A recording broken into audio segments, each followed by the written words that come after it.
Story 1. Anyone in a high position for a corporation. After working in corporate America for over a decade, I know what it takes to climb the ladder, and it's not pretty. 98% of high-level people I've worked with are absolute terrible people who treat everyone else poorly. And they get to that position by flattering others or undermining people. Story 2. Marketing. I used to equate it with advertising and Mad Men type influence. Dealing with marketing companies is a pain. It was basically just email blasts with very little conversion. Use the software, and we need more money for social media ad buys. Search engine optimization is cheap with the right companies. I was paying for way more than I received from them. If I had $10 for every time I called them and they answered with, "We were just talking about you," or something like that, it would have paid for the campaign. I realized that not all marketing companies are created equal, but this was my experience with more than one in my area. Story 3. I used to think chiropractors were misunderstood. Maybe they didn't diagnose cancer or perform brain surgery, but they still helped people with real problems. Turns out it's complete nonsense. Literal quackery. Story 4. Consultants. I used to think that they are high IQ specialists who can quickly analyze and deliver something mind-blowing, thus adding value to their client, as the client team couldn't see it themselves. I was so wrong. They are just stuck-up professionals who can sell their time. Story 5. As a kid, I admired priests. Then I found out what many of them are like. For from just my local town were caught abusing kids over a 15-year period. The Catholic Church had so much power and trust in Ireland at one stage. They were more powerful than the police, courts, or government. They abused that power and trust, and they have none now. Churches are empty, nuns with an average age in their 80s. They are nothing now. Good riddance. Story 6. The media. Trust in English-language media has plummeted in recent years. They have been exposed as a group of narcissistic political activists disguised as journalists. They genuinely think that because some media executive gave them a job, their political opinions are more important than everyone else's. Story 7. Pastor. I grew up in the church and thought pastors were these wise, holy, anointed instruments of God. Now I know they are just human beings who often have big egos and manipulate the congregation for control and money. I think a few of them are sincere, but they are in the minority. I am an atheist now. Story 8. Honestly, I used to think influencers were all super cool and aspirational, but now it feels like a lot of them are just pushing random products for cash or faking relatable lives for attention. Like, where is the authenticity? Not saying all of them, but enough to make me skeptical of the whole thing. Story 9. You grow up being taught that they help people. But then you find out most of them just go into the job because they are bullies and they want to stay in a position of power. Then they bully the officers who are there for the right reasons out of the job. They train them for 6 weeks, then give them guns and send them out. They are not effective at deterring or solving crimes. The whole profession is rotten. Story 10. Politicians. I used to think these people worked hard to ensure the continued success of the nation, the economy, and the people. Those individuals only care about their wallet and the wallet of their friends. Story 11. The C-suite. Project coordinators. Regional managers. That kind of stuff. The sheer amount of finance professionals, sociopaths, and completely inexperienced people who boss people around and get paid way too much solely because of a job title is staggering. I used to think everyone above me had worked in the field and were there solely based on merit and experience. Boy, was I wrong. I understand that there will almost always be a disconnect in giant corporations. A man with years of experience running a construction crew for Bechtel probably can't conduct high-level business management on that scale. We do need Master of Business Administration graduates and spreadsheets in an office building for the giant machine to work. We do need a 27-year-old project coordinator with no labor experience to gather permits and review paperwork because the modern world is full of complicated and necessary procedures. But there is no reason for those people to view themselves as the high and mighty absolute keystone piece for every successful project. No, you did not independently make this project happen. No, you are not working 20 hours a day. Our entire society is built on the backs of the laborers, the people actually building things, the welders, the miners, the foresters. The C-suite and office workers at large should therefore be humble, And remember that they are being floated by the surplus value of the labor at the bottom level. We don't need project coordinators and a chief executive officer to navigate permits and finance unless Bob the Builder shows up to do something actually useful. This is coming from a coordinator. I am useless. It's Rudy, Rob, and Terry who are digging a ditch in the cold right now. They are the reason we have a job.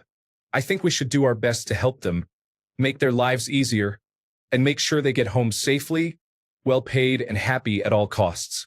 But most chief executive officers I've met only care about their bonus and shareholder value and wouldn't agree with me. Many project coordinators fresh out of college come in and try to boss these guys around with their perceived authority and wouldn't agree with me. And honestly, there's no need for it. Story 12. Mainstream news outlets. Long gone are the days of unbiased, fact-based news. Now, it seems everything has a slant to it, and they try to tell you how you should feel about it. Story 13. Some lawyers take pride in helping their clients get away with crimes. They are worse than politicians when it comes to winning and boosting their egos. Story 14. It's not that I thought highly of them, but First Amendment audit videos and other police interaction videos have made me lose all respect for American law enforcement. If you haven't heard of a First Amendment audit, it's when citizens engage in a constitutionally protected activity in a public space, such as video recording or holding a sign. The citizen then waits for someone to complain that there's a weird guy standing in front of my restaurant holding a sign, and eventually the police arrive. More often than not, the police arrest the auditor for holding a sign or video recording on a public sidewalk. The auditor then sues the police department, and they win 100% of the time because the police blatantly and confidently violated his First Amendment right to free speech and freedom of the press. And that's why I've lost all respect for these officers. Not only do they fail at doing their job, but they're always unnecessarily rude, and they often know that they're arresting the auditor unlawfully, but they do it anyway just because of their bruised ego. The auditors know the law better than they do, so they get upset that a mere civilian is telling them how to do their job, and they arrest the auditor in retaliation. It's a blatant abuse of power, and it's disgusting. This is only the tip of the iceberg because there are other genres of police interaction videos that aren't as inconsequential. In other types of videos, the police beat people, shoot people, and kill people, and they do it smugly. Now that video cameras are everywhere, it's blatantly clear that a huge number of police officers are tyrannical psychopaths. I'm not saying all police officers are bad, but you can easily find thousands upon thousands of videos showcasing bad officers. That's just way too many. Story 15. I lost respect for teachers, principals, and assistant principals as a whole, and I am a teacher myself. I've been working in a school for 4 years and have been a teacher for 2 years. Principals only care about appearing good when we have major observations. They will do whatever it takes to get the results they want, even if it means assigning more tasks that we don't have time for during our contractual hours, leaving us no choice but to bring our work home. The teachers are mean-spirited to each other and their students. I feel like I'm in high school all over again. I want to leave this profession eventually. Story 16. To some extent, doctors. I've worked in mental health for about 15 years, and my wife is a nurse. Between us, we have far more horror stories than good interactions with doctors.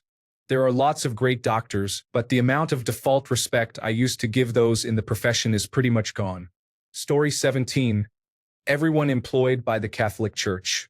Imagine getting up every day and being motivated to grow a global organization that enabled child abuse for decades. Story 18. I can only speak from my personal experience. I have worked with people who have left the military and received their pension or benefits due to medical disability or other reasons. Some of the laziest people I've worked with. Story 19. Locksmithing.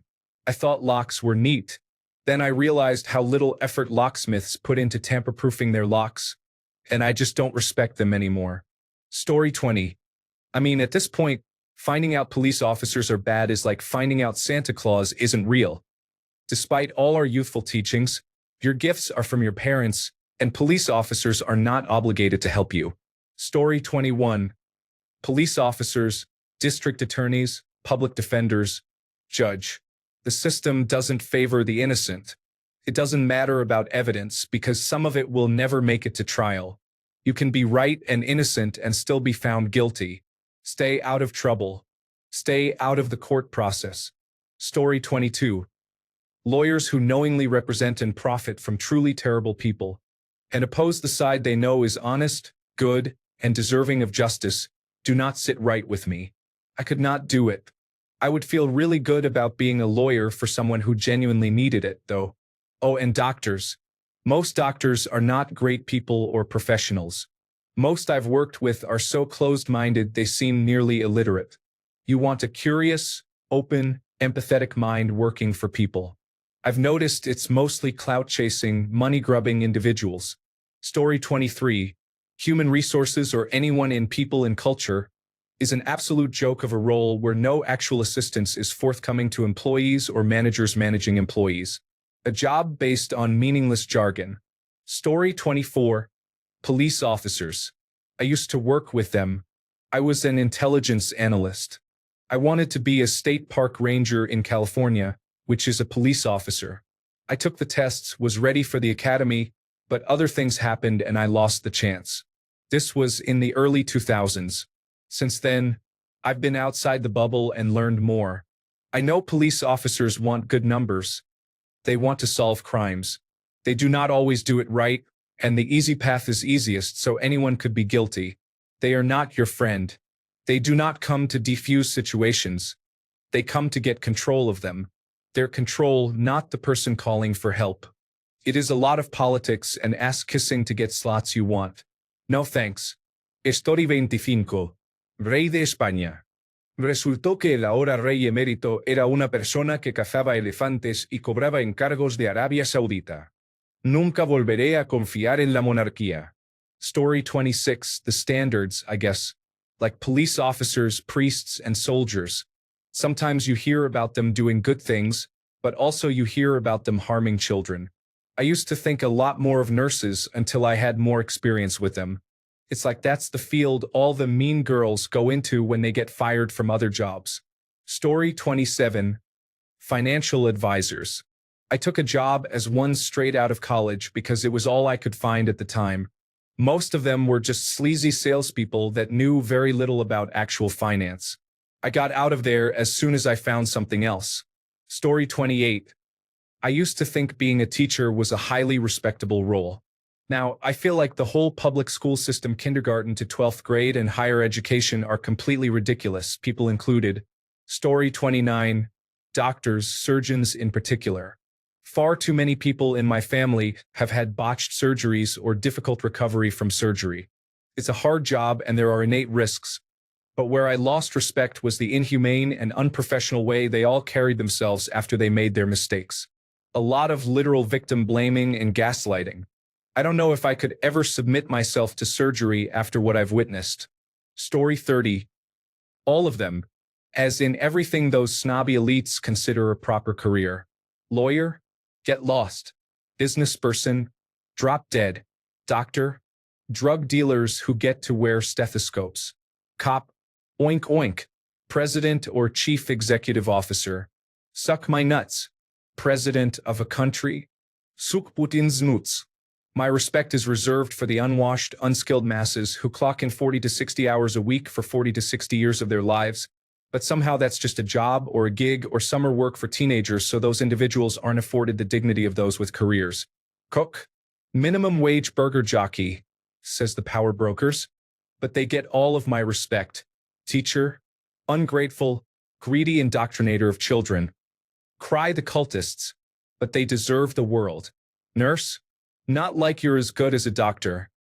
Believes every blowhard in the universe, but their care and hard work keep us alive. Janitor, must be a trash person because they work in filth. Not so. Mother, not a real job because they don't contribute to the household income. Paying no mind to the fact that most mothers or parents are on the hook for all of the jobs listed above. Garbage collection, firefighting, librarians, custodians, line cooks, servers, moms and dads, retail workers, prostitutes, truckers, caregivers, and postal deliverers. Put some respect on their names. Any other career type path that's actually laudable, journalist, park ranger, scientist, writer, artist, is being captured, killed, and corrupted from within by cutthroat capitalists and private equity. So while my mileage for respect may vary individual to individual, as a whole those fields have folded in on themselves and are no longer deserving of our implicit admiration. Every person deserves respect. The fact that one's profession can seemingly divorce their very person from being worthy or unworthy of respect is beyond stupid and only a cruelty. I left bankers and insurers off this list, because we all already know what they deserve. Story 31. Police. I used to think they were heroes doing the necessary work to keep order and to help when in need. But after 20 years in a field that frequently interacts with police officers, I can tell you that the vast majority of them are psychopaths, authoritarians, racists, lazy, and watched too many action movies growing up. There are some good ones who want to work for their communities, but they are the minority and it doesn't last very long before the jaded attitude sets in. I know more former police officers who were the good ones,